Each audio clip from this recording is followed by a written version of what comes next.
Sampurasun. Assalamualaikum warahmatullahi wabarakatuh. Alhamdulillah saya bersyukur bisa ikut hadir di sini. Terima kasih banyak Kang Heri, Kang Dedi, Sarang Sadayana di Bandung yang sudah bersusah payah menyelenggarakan forum ini. Saya sengaja minta di belakang karena saya mau mengumpulkan alasan untuk membackup apa yang saya katakan. Makanya saya minta di belakang. Saya mau kasih judul apa yang mau saya paparkan ini, mudah-mudahan 15 menit. 4 krisis Jokowi dan 1 bonusnya. Itulah judulnya. Jadi 4 krisis Jokowi dan 1 bonusnya. Saya sedang menyaksikan sebagai warga negara Jokowi berkubang dalam krisis saat ini. Dan forum ini diadakan menurut saya, jujur saja, bagi saya sendiri, untuk merayakan kubangan krisis itu. Ada 4 krisis yang mau saya sebutkan. Yang keempat belum terjadi, tetapi yang 3 pertama sudah terjadi. Krisis yang pertama adalah krisis moral. Ketika Jokowi melanggar TAP MPR nomor 11 tahun 98 dan melanggar Undang-Undang nomor 28 tahun 99 tentang penyelenggaraan negara yang bersih dan bebas dari KKN,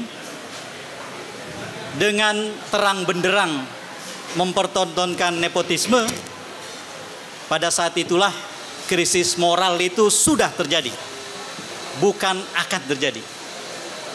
Pada titik itu kita menyaksikan krisis moral yang dihadapi oleh Jokowi. Dan krisis moral itu sampai dengan sekarang, setelah ada MK-MK dan seterusnya, pencapresan, pencawapresan yang sudah kita lewati, makin menegas bahwa memang nyata krisis moral itu terjadi. Ini krisis yang pertama. Saya mau simpan eksplorasi agak banyak di krisis-krisis yang belakang, sehingga yang di depan ini saya singkat-singkat saja. Karena krisis-krisis yang belakangan itu disertai dengan pertanyaan lanjutan apa yang harus kita kerjakan. Krisis yang kedua adalah krisis politik atau krisis dukungan politik. Sebelum ada penetapan capres dan cawapres, sebelum ada penetapan koalisi dalam Pilpres 2024, dukungan politik untuk Presiden Jokowi itu datang dari 81% kursi DPR RI. Saya ulang, 81% dari kursi DPR RI. Ini adalah dukungan terbesar sepanjang sejarah presiden hasil pemilihan langsung.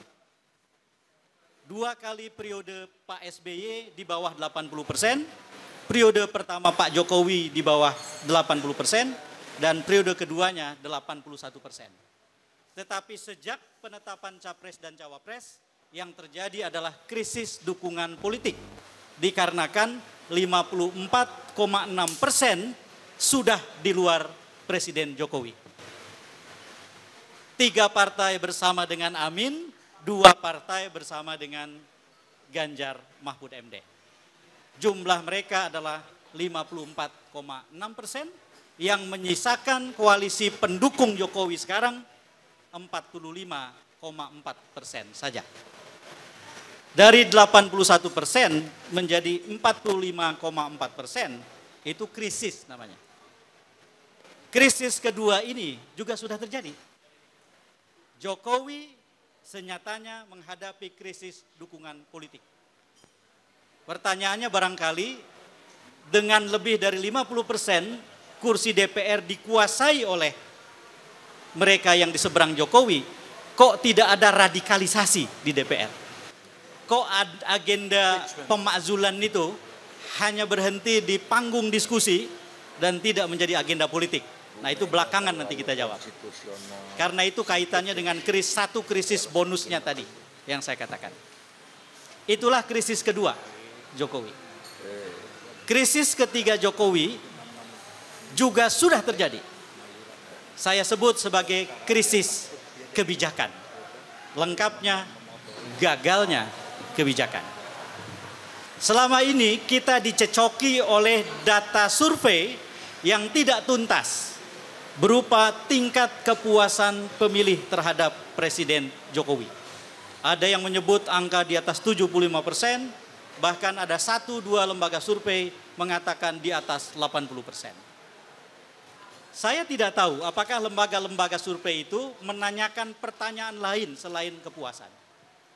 Di salah satu podcast saya sudah cerita bahwa ketika kami Polmark Indonesia menyelenggarakan 32 survei di 32 provinsi, dengan satu provinsinya 1.200 responden, kami menanyakan 5 pertanyaan lain menyangkut penilaian pemilih terhadap keadaan mereka.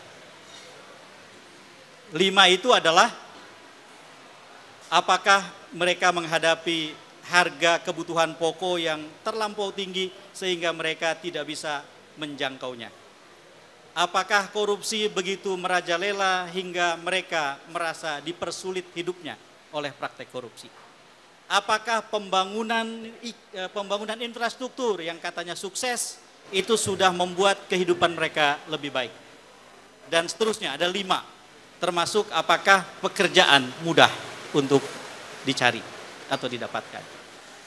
5 kasus itu jawabannya buruk, artinya publik dan pemilih menilai bahwa keadaan memang tidak baik-baik saja. Sehingga dengan demikian, seperti yang saya sampaikan di beberapa tempat, rupanya orang Indonesia ketika ditanya puas tidak sama pemimpin, itu seperti kita melayat jenazah dan kita ditanya apakah jenazah itu orang baik atau bukan. Maka kita dituntut oleh hati kita untuk hanya menyebut kebaikan yang bersangkutan. Tetapi ketika ditanya apakah hidupmu di dalam suasana perlayatan ini baik-baik saja atau tidak, itu pertanyaan yang berbeda. Kami baru saja menyelenggarakan 32 survei di 32 provinsi, baru saja selesai. Baru minggu yang lalu selesai diolah, besok Senin saya bertemu dengan mitra kerja atau klien, mudah-mudahan bersedia memenuhi permintaan saya untuk dipublikasi, dan pada saat publikasi saya akan sebutkan siapa klien itu. Di Indonesia survei-survei tidak bertuan, karena kalau orang mempublikasi survei dan ditanya siapa yang membiayai, jawabnya hamba Allah. Tidak ada yang mau mengaku. Survei 32 provinsi ini saya gunakan untuk mengecek ulang hal yang sama, bahkan saya perbesar. Ada pertanyaan soal keputusan MK dan nepotisme, ada pertanyaan soal IKN, dan pertanyaan tentang kehidupan saya perbanyak menjadi 8 isu, bukan hanya 5, dan ada 13 pertanyaan soal krisis iklim dan kerusakan lingkungan, yang di banyak tempat itu hilang dari diskusi, padahal itu salah satu agenda yang amat sangat serius di tempat kita. Yang saya mau bilang adalah tidak ada perubahan. Ternyata pemilih menganggap keadaan tidak baik-baik saja. Mereka menganggap hidup mereka susah. Maka saya bisa simpulkan tanpa harus berdebat dengan Pak Luhut. Karena ini 32 survei, satu surveinya 1.200 responden, jumlah respondennya adalah 1.200 kali 32, tinggal dikalikan. Kalau Pak Luhut ikut jadi responden, Pak Luhut boleh bicara. Tapi kalau tidak terambil random, ya Pak Luhut sama saja seperti kita.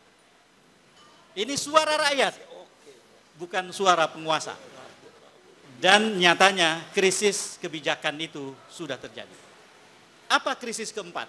Inilah yang harus diperjuangkan, dan saya sebagai warga negara ingin memperjuangkannya. Dan mengajak teman-teman di sini untuk ikut memperjuangkannya. Namanya krisis elektoral.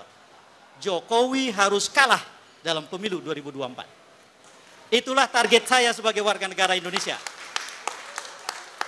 Jika tidak, maka pemimpin-pemimpin berikutnya akan menjadikan ini sebagai contoh. Tidak perlu 32 tahun untuk semena-mena di Indonesia. Cukup 9 tahun 1 bulan. Cukup 9 tahun saja. Cukup 8 tahun saja. Bahkan ada yang mengatakan cukup 5 tahun saja. Tergantung kapan pendukung Jokowi itu mulai bertobat. Itu hitungannya. Ada yang sampai 9 tahun 1 bulan. Itu artinya tobatnya bulan November kemarin ini. Terus 9 tahun 1 bulan.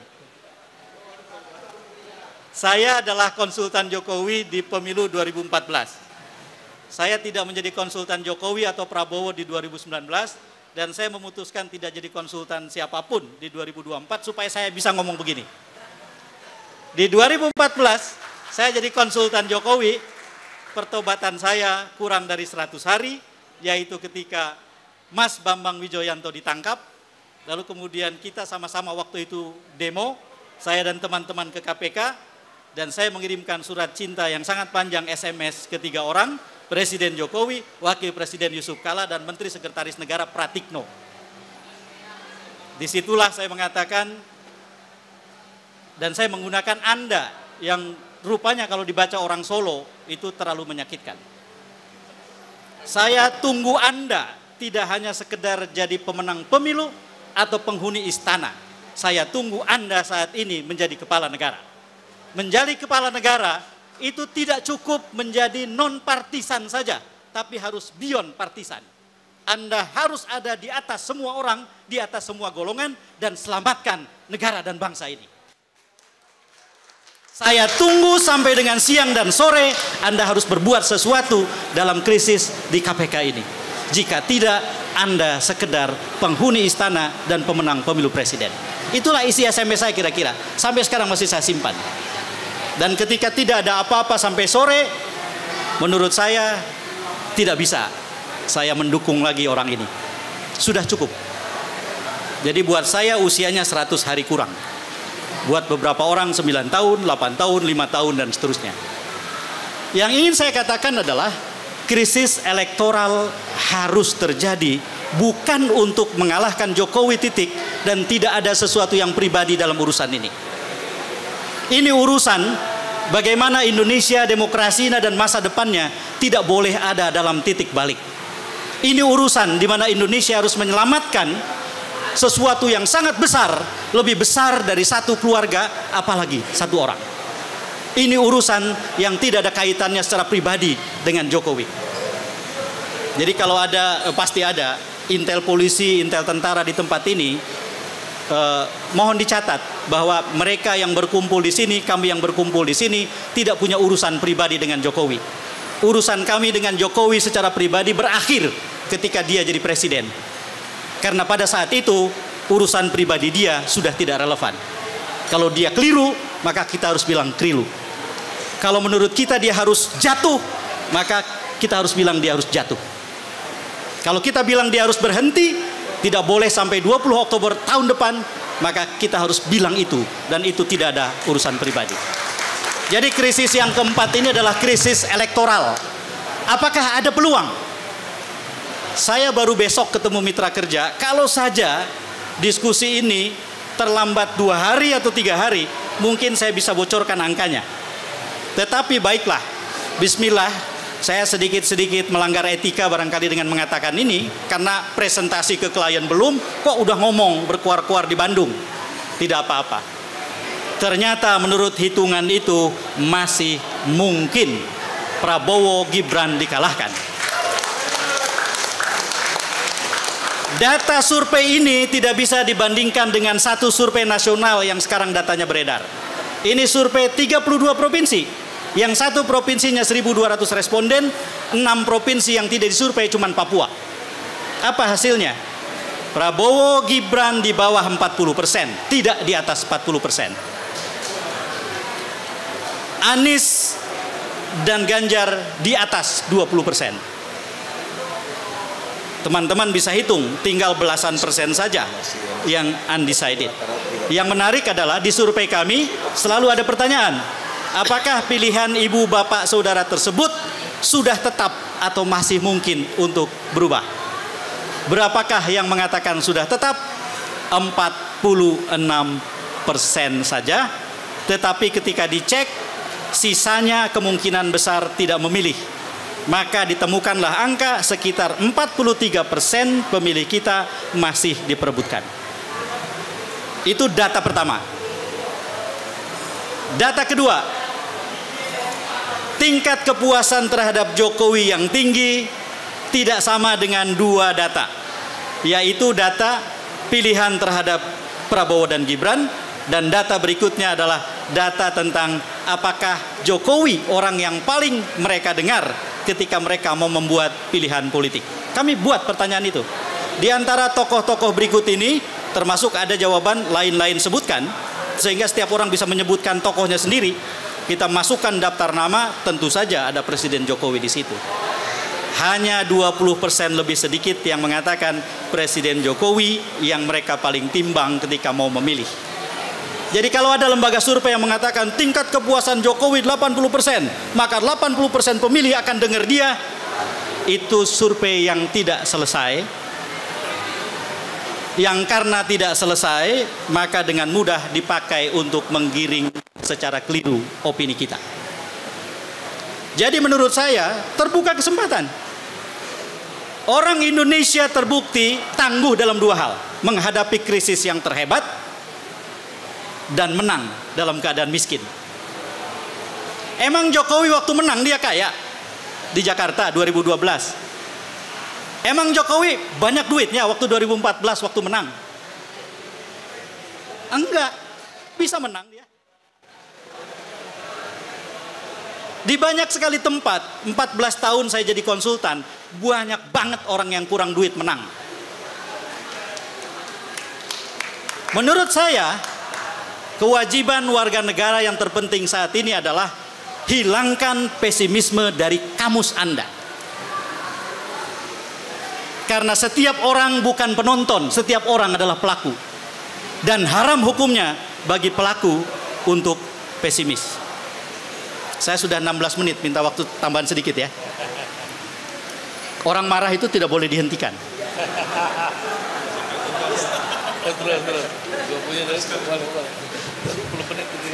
Saya ulang, terbukti bahwa di Indonesia kita punya rakyat yang tangguh, yang setiap kali menyelamatkan Indonesia dari krisis-krisis yang terbesar, bukan kekuatan ekonomi besar, tapi sektor informal dan kekuatan ekonomi mikro dan kecil.